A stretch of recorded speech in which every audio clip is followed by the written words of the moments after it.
The banker shook Dale Harmon's hand and said, "Congratulations, Dale. You're a real farmer now." And Dale believed him. That handshake cost him everything he thought he wanted and saved him everything he actually had. It was March of 1979. Dale was 34 years old, farming 320 acres of bottomland in central Iowa that his father had left him. The land was paid off. The equipment was old but functional. He had no debt. And in 1979, in the middle of the greatest agricultural boom in American history, that felt like a waste. Grain prices had been climbing since the early 70s. Corn was hovering around $2.80 to $4 a bushel. Soybeans were pushing $7, $50. Jimmy Carter had just authorized a massive grain deal with the Soviet Union, and every commodity analyst in the country was predicting demand would outpace supply for the next decade. Farmland in Iowa was selling for $2,000 an acre, up from $400 10 years earlier. Farmers were borrowing against rising land values and buying more land with the equity, buying more equipment to farm the new land, borrowing more against the new land to buy more equipment. The whole thing was a machine running on its own momentum, and everyone could see it except nobody wanted to see it. Dale could see it. He just didn't care. He walked into First National Bank of Ames in March 1979 and borrowed $180,000. Variable rate, prime plus 2, which put him at 11.5% that spring. Monthly payment on the equipment note alone, $3,800. He used the money to buy 2 brand new John Deere 440 tractors at $42,000 apiece, a new grain drill for $14,000, a planter, and enough working capital to double his operation. He leased an additional 480 acres from a retired neighbor named Earl Tremblay, signed a 5-year lease at $120 per acre per year, $57,600 annually in rent. Total annual fixed obligations before he planted a single seed, $103,200. The loan officer walked him out to the parking lot when it was done. "You're going to do great things, Dale." Dale nodded and drove home. He ran the numbers that night at his kitchen table. At $2, $80 corn and 140 bushels per acre across 800 total acres, gross revenue would be around $313,600. After seed, fertilizer, fuel, chemicals, and the fixed costs, he was looking at net profits somewhere between $80,000 and $100,000. Comfortable, more than comfortable. The math worked. The first year, the math was right. 1979 was a good crop year. He harvested 138 bushels of corn per acre across most of the operation and averaged $2.75 at the elevator. Net profit came in at $87,000. He paid his notes, paid his rent, put $12,000 into savings, and drove to the equipment dealer in December to look at a new combine. The dealer, a man named Ron Kessler, met him at the door like an old friend. "Dale, you're one of my best customers. I can set you up with a 6600 for $68,000. Low-rate financing." Dale shook his head. "Not yet." Kessler smiled. "Smart man, but you're going to want to upgrade before planting season. Your old 4400 is going to start costing you time." Dale drove home and ran the numbers again. The combine could wait. 1980 came in decent, not great. A dry August cut his yields to 118 bushels per acre on the corn ground. Soybeans were thin, but prices held firm, and he cleared $62,000 after everything. Still positive, still manageable. He paid his notes, paid his rent. The margin was tighter, but the math still worked. Then came the winter of 1980 into 1981, and the numbers started to change. The Federal Reserve under Paul Volcker had been raising interest rates aggressively since 1979 to break the back of inflation. By the end of 1980, the prime rate was at 21.5%. Dale's loan was variable, prime plus 2. He was now paying 23% on a $148,000 outstanding balance. His monthly payment had jumped from $3,800 to over $6,100. He ran the numbers. Annual interest burden alone, more than $34,000. That was before principal, before rent, before a single input cost. He sat at the kitchen table on a Tuesday night in February 1981 with a yellow legal pad and a cup of cold coffee. He wrote down every number he knew. Outstanding loan balance, $148,000. Annual interest at 23. 5%, $34,000 and $180. Annual principal payment, $18,400. Equipment note, total, $53,000 per year. Land rent on 480 acres, $57,600.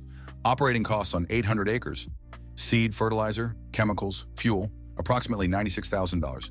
Total annual fixed and semi-fixed obligations, $206,600. Then he wrote down the revenue side. Corn at $2, 60 per bushel, 800 acres. Average yield 130 bushels. Gross $270,400. Minus operating costs, $96,000. Net before debt service, $174,400. Minus debt service and rent, $206,600. He stared at the page for a long time. The operation was cash flow negative at current interest rates and current grain prices. Not barely negative. Negative by $32,000. And that assumed good weather and average yields. If corn prices dropped another 20 cents, or if he had a drought year, the number got worse fast. He ran it again, then again. The math didn't change. Here was the thing that separated Dale Harmon from most of his neighbors that night. He didn't stop at the current numbers. He asked the next question.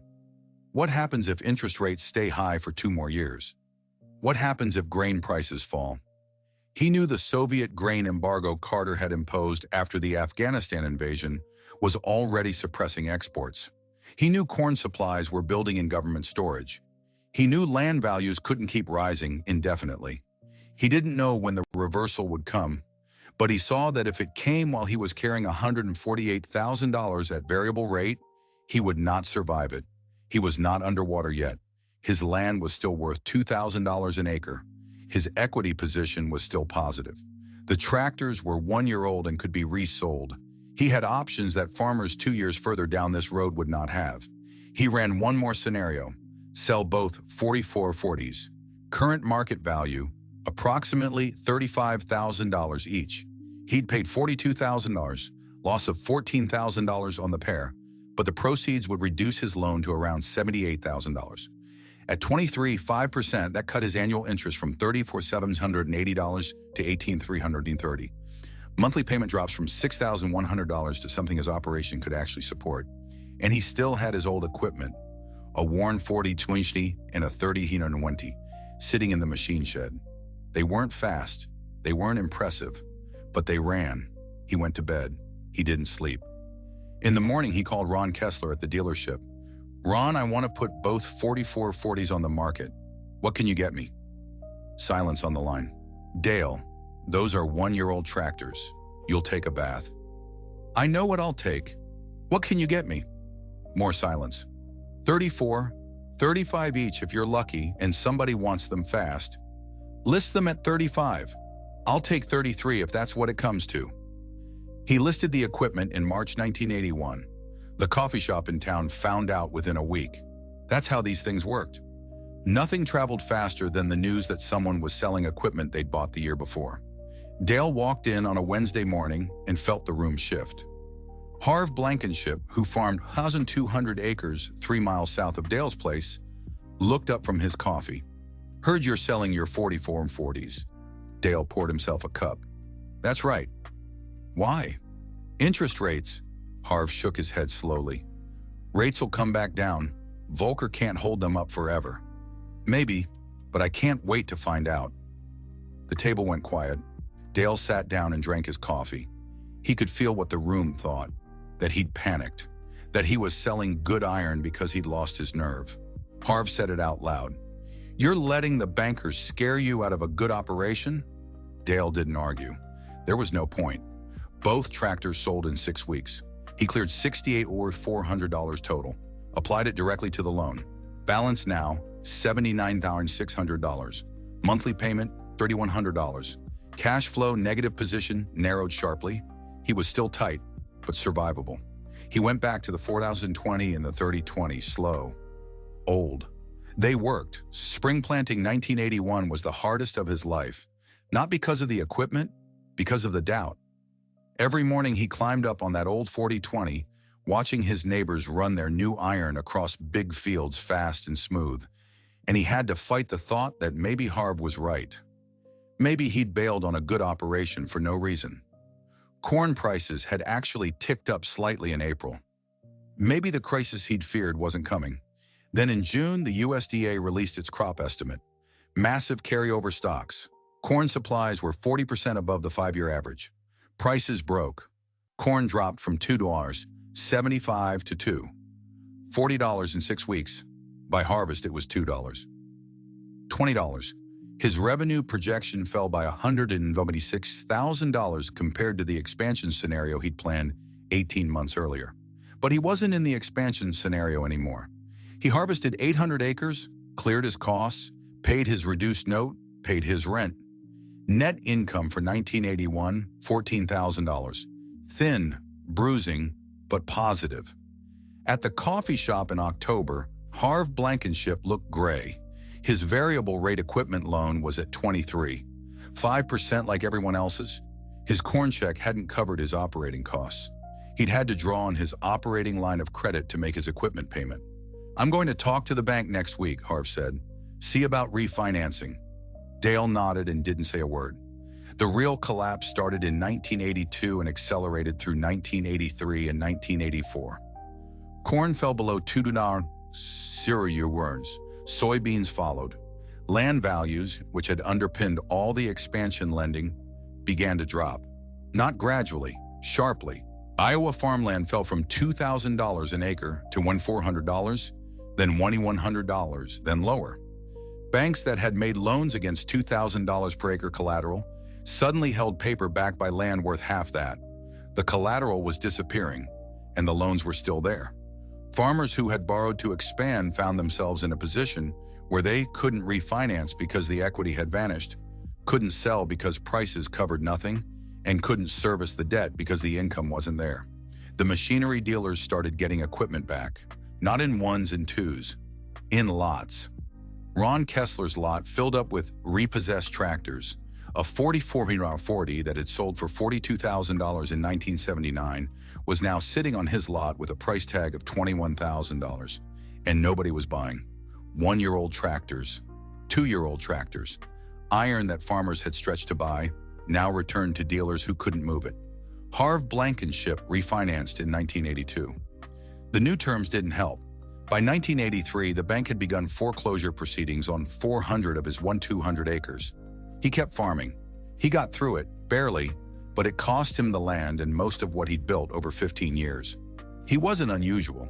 Across Iowa and Illinois and Kansas, farms that had been in families for 3 generations went back to the bank. Agricultural credit collapsed.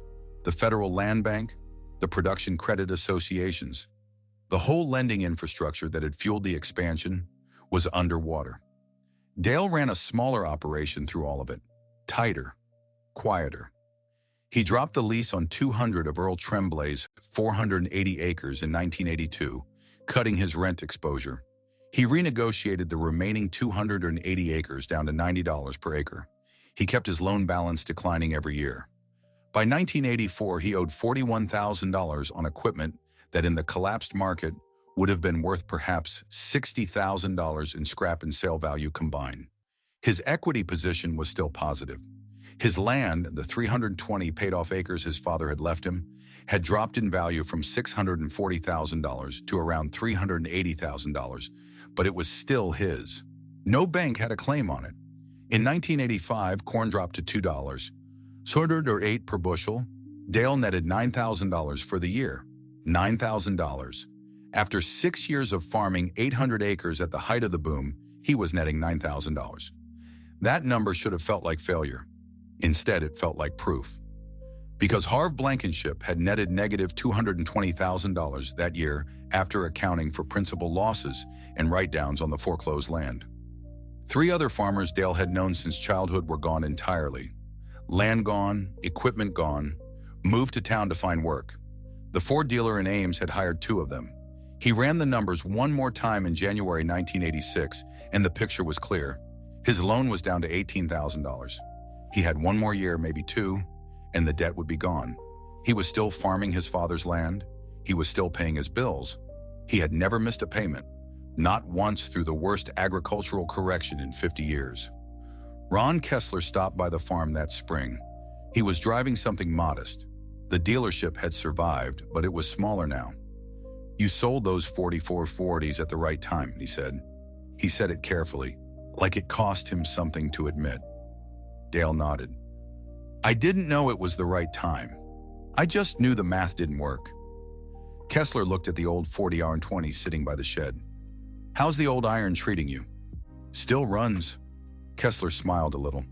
I've got a lot of 4-power warrant 40s on my lot. Can't give them away. I know. Would have been one of yours. I know that too.